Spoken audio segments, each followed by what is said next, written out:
நான் சுந்தர்லால், இது computer facts Tamil channel. இந்த வீடியோவில் cyber security issues for personal use, அதாவது தனிப்பட்ட மனிதனுக்கு எப்படியெல்லாம் செக்யூரிட்டி இஷ்யூஸ் வருது, மீடியம் அண்ட் ஸ்மால் என்டர்பிரைசஸ் எப்படியெல்லாம் வருது, கார்பரேட் செக்டர்ஸுக்கு எப்படியெல்லாம் சைபர் செக்யூரிட்டி அஃபெக்ட் ஆகுதுங்கிறத பற்றி பார்க்க போகிறோம். Cyber security issues related to personal and home users. First, individual and identity risk. Phishing emails and social engineering use பண்ணி voice phishing or SMS phishing use பண்ணி நம்மளை ஏமாற்ற ட்ரை பண்ணுவாங்க.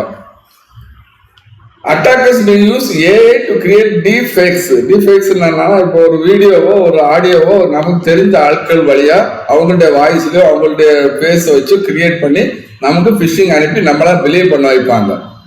அது ஒரு ஃபேமிலி மெம்பர்ஸ் மாதிரியோ இல்லை ஒரு மேனேஜர் மாதிரியோ. Identity theft. Steel social security numbers and bank details. நம்முடைய கம்ப்யூட்டர்ல மால்வேர் இறக்கி நம்ம டீடைல்ஸ் எல்லாம் கலெக்ட் பண்ணிடுவாங்க. சைபர் ஸ்டாக்கிங் அண்ட் ஹராஸ்மெண்ட் பண்ணி மிரட்டுவாங்க ஆன்லைன்ல. பாஸ்வேர்டு அட்டாக்ஸ், மெயினா பாஸ்வேர்டை கம்ப்யூட்டர்ல இருந்து திருடுவாங்க. இது இண்டிவிஜுவலுக்கு இருக்கிற ரிஸ்க். அப்புறம் ஹோம்ல நெட்வொர்க் நம்ம எல்லாம் யூஸ் பண்றோம். அந்த நெட்வொர்க்னால நமக்கு நிறைய ப்ராப்ளம்ஸ் வரும். என்னெல்லாம் ப்ராப்ளம்ஸ் வரும்? அன்செக்யூர்டு வைஃபை அன்செக்யூரா இருந்து பாஸ்வேர்டு இல்லைன்னா அது வழியா மோடம் எல்லாம் ஹேக் பண்ண முடியும் அவங்களால.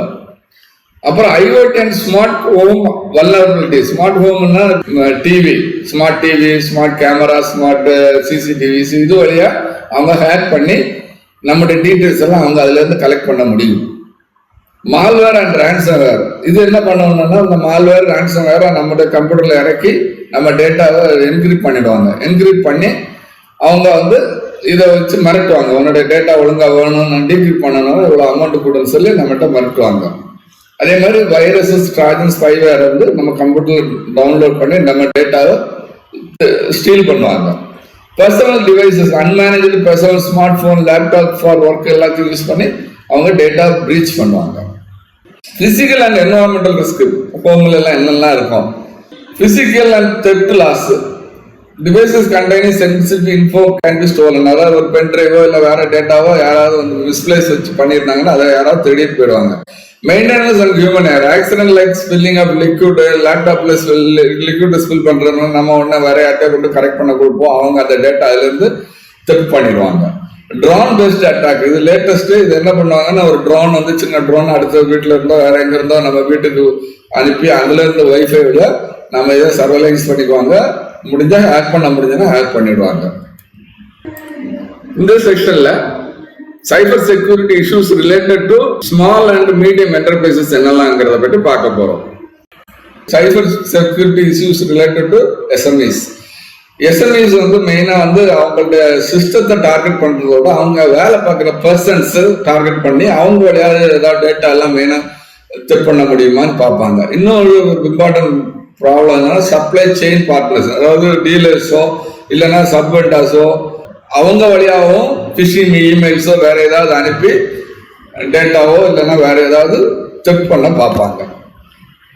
ஸோ அவங்களுக்கு மெயினாக என்னெல்லாம் இஷ்யூஸ் இருக்குன்னா, limited resources and expertise.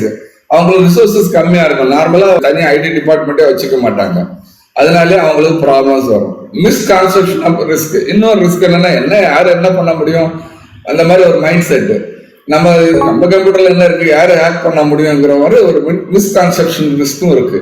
Outdated infrastructure. பழைய சாஃப்ட்வேர், பழைய ஆன்டிவைரஸ் சாஃப்ட்வேர், பழைய கம்ப்யூட்டர் தான் யூஸ் பண்ணுவாங்க. அப்டேட்டட் இருக்காது. அதுவும் வச்சு அவங்கள அட்டாக் பண்ணுவாங்க. மோஸ்ட் ப்ரிவேலன்ட் சைபர் த்ரெட்ஸ் என்னெல்லாம் பாத்தீங்கன்னா, first physical and social engineering. அதாவது phishing and social engineering. Phishing and social engineering நான் சொன்ன மாதிரி mail, deceptive mails, messages to trick employees that கரெக்டான பர்சன்ஸ்ல இருந்து வந்திருக்க மாதிரி நம்ப வச்சு மெயில் அனுப்பி அவங்ககிட்ட இருந்து ஏதாவது டேட்டாவோ அமௌண்ட்டோ வாங்கிடுவாங்க. ரான்சம்வேர்.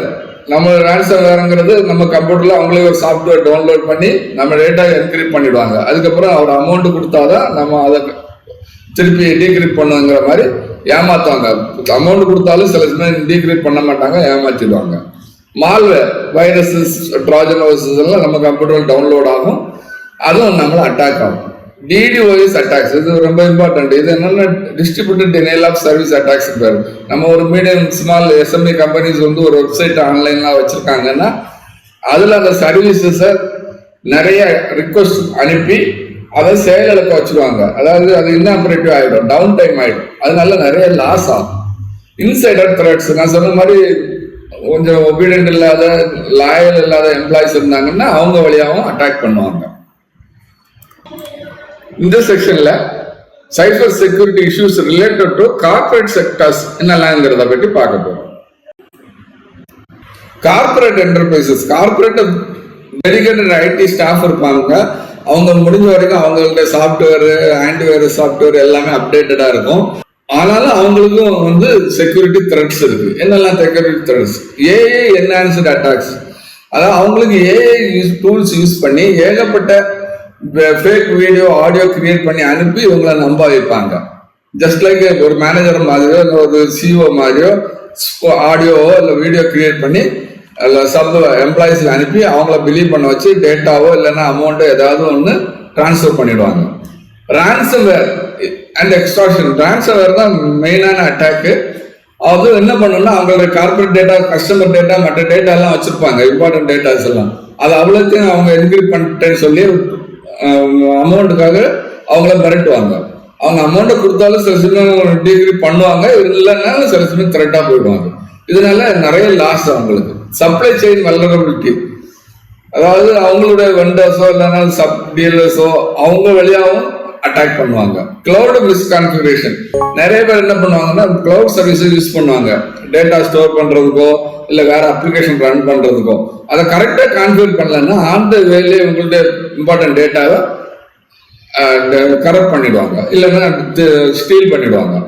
இன்சைடர் த்ரெட்ஸ், இது எல்லா கார்பரேட் செக்டர்லயும் இருக்கும். லாயல் இல்லாத எம்ப்ளாயி இருந்தாங்கன்னா அவங்கள வச்சு கூட அட்டாக் பண்ணுவாங்க. இவங்களுக்கு என்ன லாஸ்? ஃபினான்ஷியல் லாஸ் இல்லை, டைரக்டா வந்து நிறைய ஃபினான்ஷியல் லாஸ் வரும். இமிடியேட் அந்த ரேன்சம் வேர் யூஸ் பண்ணும்போது நிறைய ஃபினான்ஷியல் லாஸ் அவங்களுக்கு வரும். Reputation damage. இந்த மாதிரி ஒரு கூகுள்ல டேட்டா எல்லாம் கரெக்ட் ஆயிடுச்சு அப்படின்னு சொன்னாங்கன்னா ரெப்புடேஷன் போயிடும். அதுக்கப்புறம் கூகுள் பக்கமா யாரும் போக மாட்டாங்க. ஸோ இந்த ரெப்புடேஷன் இஸ் வெரி இம்பார்ட்டன்ட். அதனால அவங்க ஸ்டாக் ப்ரைஸ் ரெடியூஸ் ஆகிடும், அவங்களுக்கு ஹெவி லாஸ் ஆகிடும். Regulatory and legal fines. நான் சொன்ன மாதிரி இப்போ பிரைவசிக்காக டேட்டா ப்ரொடெக்ஷன் ஆக்ட் வந்திருக்கு. இந்த டேட்டா அவங்க ஏதாவது லீக் பண்ணாலும் கரெக்ட் பண்ணாலும் they have to pay heavy penalty to the government as well as to the individual. So அது வந்து நிறைய ஃபைன் வந்துடும் அவங்களுக்கு. Operational disruption. இப்போ ஒரு நாள் உங்களுக்கு நமக்கு வந்து வாட்ஸ்அப் இல்லைன்னா என்ன இஷ்யூ எல்லாம் வரணும்னு உங்களுக்கு தெரியும். ஸோ இந்த மாதிரி ஆப்ரேஷன் டிஸ்ட்ரப்ஷன் இருக்கிறதுனால அவங்களுடைய ரெப்புடேஷன் போயிடும், அவங்களுக்கும் லாஸ் ஆகும், பிளஸ் வந்து டிஸ்ட்ரப்ஷன் ஆஃப் ஆப்ரேஷன் சர்வீஸ் ஆகிடும்.